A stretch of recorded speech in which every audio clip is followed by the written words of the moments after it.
نحمده ونصلي على رسوله الكريم اما بعد فاعوذ بالله من الشيطان الرجيم بسم الله الرحمن الرحيم رب اشرح لي صدري ويسر لي امري واحلل عقدة من لساني يفقهوا قولي۔ صحبت اور غسل جنابت۔ صحابہ کرام رضی اللہ عنہم کے درمیان غسل جنابت کا ایک مسئلہ زیر بحث آیا۔ ایک گروہ کہتا تھا کہ غسل صرف دخول پہ فرض ہو جاتا ہے، انزال شرط نہیں، یعنی واٹر ڈسچارج جو ہے وہ ضروری نہیں۔ دوسرا گروہ بیان کرتا تھا کہ وجوب غسل کے لیے دخول کے ساتھ انزال بھی شرط ہے۔ یہ طویل مباحثہ کسی فیصلہ کن صورت پر منتج نہ ہوا۔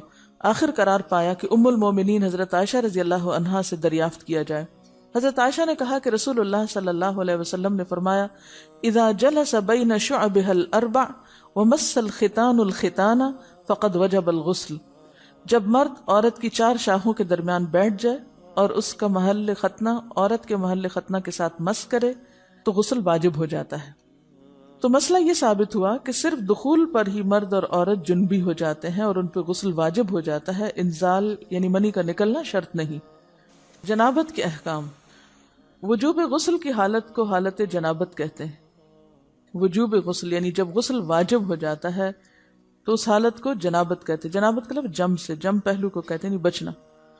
مندرجہ ذیل چار حالتوں میں مسلمان مرد اور عورت پر غسل کرنا فرض ہو جاتا ہے۔ نمبر 1، جوش کے ساتھ منی خارج ہونے کے بعد، اس میں احتلام بھی داخل ہے، یعنی کوئی ایسا خواب آئے یا ویسے۔ نمبر 2، صحبت کے بعد یعنی سیکشول انٹرکورس کے بعد۔ نمبر 3، حیض کے بعد۔ نمبر 4، نفاس کے بعد یعنی بچے کی پیدائش کے بعد۔ اس میں یاد رکھیے کہ بہت سے لوگ پوچھتے ہیں کہ اگر خواتین انٹرنل چیک اپ کرواتی ہیں تو کیا اس سے غسل واجب ہوتا ہے؟ تو کوئی غسل واجب نہیں ہوتا جب تک کہ ان چار چیزوں میں سے کوئی چیز نہ ہو۔ اس میں یاد رکھیے کہ بہت سے لوگ پوچھتے ہیں کہ اگر خواتین انٹرنل چیک اپ کرواتی ہیں تو کیا اس سے غسل واجب ہوتا ہے؟ تو کوئی غسل واجب نہیں ہوتا جب تک کہ ان چار چیزوں میں سے کوئی چیز نہ ہو۔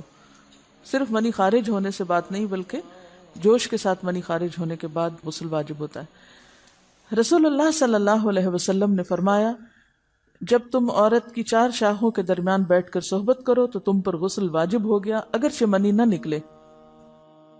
آپ نے غور کیا ہوگا کہ طہارت کے مسائل بہت تفصیل کے ساتھ اور اپنے اندر بہت ڈیٹیلز رکھتے ہیں، اور بہت سے موضوعات ایسے ہیں کہ جو انسان کی ظاہری زندگی نہیں بلکہ اس کی نجی اور ذاتی زندگی سے متعلق بھی ہیں، لیکن اس طرح پبلکلی ان کو پڑھانا اور ان کو سکھانا یہ بھی ایک ضرورت ہے، کیونکہ آپ صلی اللہ علیہ وسلم نے انصار کی خواتین کی تعریف کی کہ انصار کی خواتین کتنی اچھی ہیں جنہیں حیا دین کا علم حاصل کرنے سے نہیں روکتا۔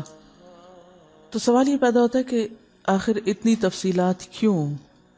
اور بعض لوگ اس کو ناپسندیدہ قرار دیتے ہیں، تو ایسا کرنا ناسمجھی کی علامت ہے۔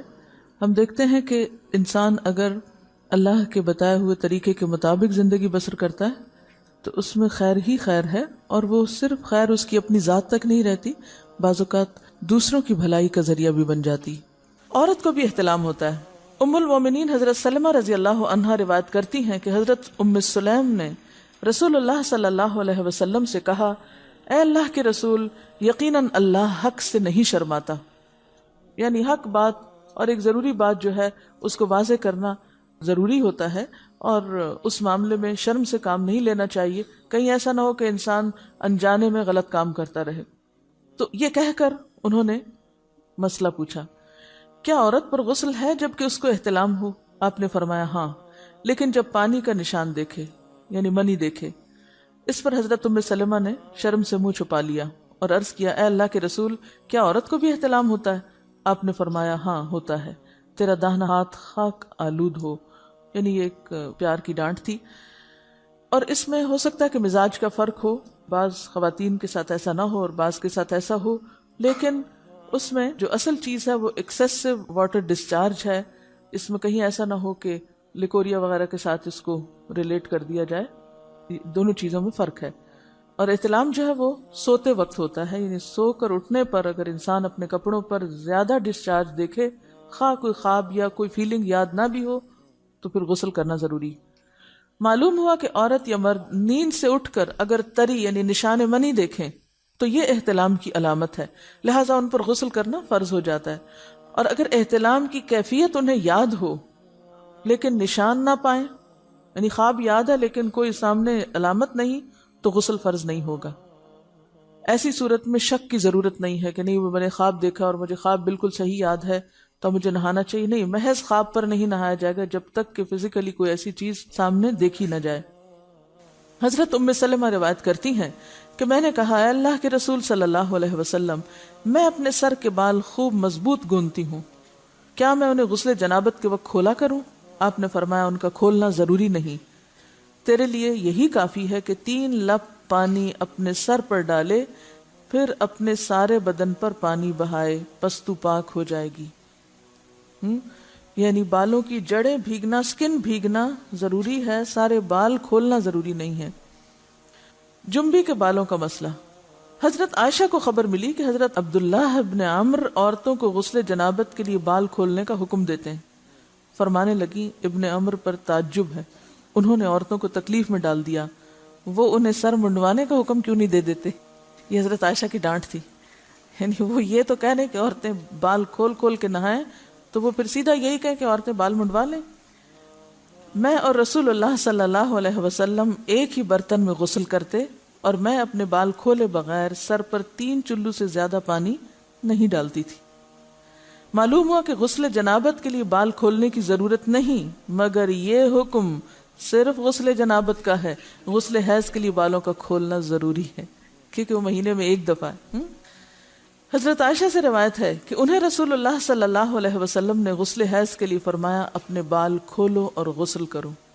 اس میں آپ دیکھیے کہ دونوں چیزوں میں فرق کیوں ہے، دونوں کی نوعیت فرق ہے، اور حیض جو ہے وہ ایک نجاست کی کیفیت بھی ہے نا، قل ہوا اذی، تو اس کے بعد نہانا اور نہا کر خوشبو لگانا خاص طور پر اس کا سارا حکم آتا ہے، لیکن غسل جنابت میں نجاست کی وہ کیفیت نہیں ہے، یعنی حیض کا خون اور منی جو ہے ان دونوں کے حکم میں بھی فرق ہے، ٹھیک ہے نا۔ بعض علماء کے خیال میں جو منی ہے اٹ سیلف وہ ناپاک چیز نہیں ہے، اگر کسی کپڑے وغیرہ کو لگ گئی تو وہ کپڑا ناپاک نہیں، اگر اس کو خشک ہونے پر کھرچ کے صاف کر دیا جائے تو کپڑا صاف ہو جائے گا، لیکن خون حیض پر آپ صلی اللہ علیہ وسلم نے کیا فرمایا، چٹکیوں سے مل مل کے اس کو صاف کر کے دھوئے، تو ان دونوں میں بھی فرق ہے، لہٰذا ان دونوں کے بعد نہانے کے حکم میں بھی فرق ہے، ایک میں بال کھولے جائیں گے اور بال بھی دھوئے جائیں گے اور بالوں کی جڑیں بھی دھوئی جائیں گی، جبکہ دوسرے عام غسل جنابت میں بال کھولنا اور پورے بال دھونا شرط نہیں۔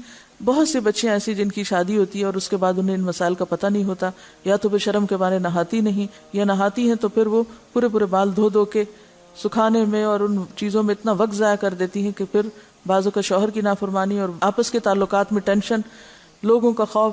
تو اگر دین کا صحیح مسئلہ پتہ ہو تو انسان ان تمام مشقتوں سے بچ جاتا ہے اور ایک نارمل روٹین کی لائف گزار سکتا ہے۔ اس میں کیا صرف 3 کپ پانی، 3 لپ پانی، یعنی 3 دفعہ کیوں کہ اگر ایک دفعہ ڈالنے سے پوری طرح نہیں بھیگا تو آپ یہ بھی کر سکتے ٹیپ کے آگے سر کر کے تو ساری اسکن جو ہے سر کی اس کو آپ گیلا کر لیں، پیچھے سے بال جو ہیں اگر لمبے ہیں تو ان کو ایک طرف کر دیں تاکہ پورے بال نہ دھونے پڑے، نہ سکھانے پڑے اور نہ خشک کرنے پڑے، اور باقی جسم پہ پانی بہا لیں۔ دوسری صورت یہ ہے کہ مگ میں پانی لے کے تو اس کو آپ تھوڑا تھوڑا کر کے پورے کو ایک دفعہ کریں، پھر اس کے بعد دوبارہ کریں اور تیسری دفعہ رول کر کے بالوں کو پیچھے سے شاور کیپ ڈال لیں اور باقی جسم پھر دھو لیں۔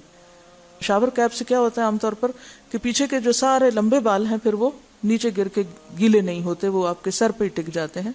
تو سر کی اسکن دھوئیں اور بالوں کو جوڑے کی شکل میں باندھ کے اوپر شاور کیپ پہن کے پھر باقی جسم کو اچھی طرح دھو لیں۔ تو اس میں آپ دیکھیں کہ جب بالکل سر کے سکن کا حصہ ہی تر ہوگا، اور یہ 3 دفعہ کرنا ہوگا، ایک دفعہ سے نہیں کام چلے کہ 3 دفعہ کرنا، تاکہ کوئی بھی بال برابر جگہ سکن کی خشک نہ رہ جائے۔ تو اس سے کیا ہوگا کہ جتنا کم بال گیلے ہوں گے اتنے کم دیر میں ان کو خشک بھی کیا جا سکتا ہے اور کسی بھی مشقت کے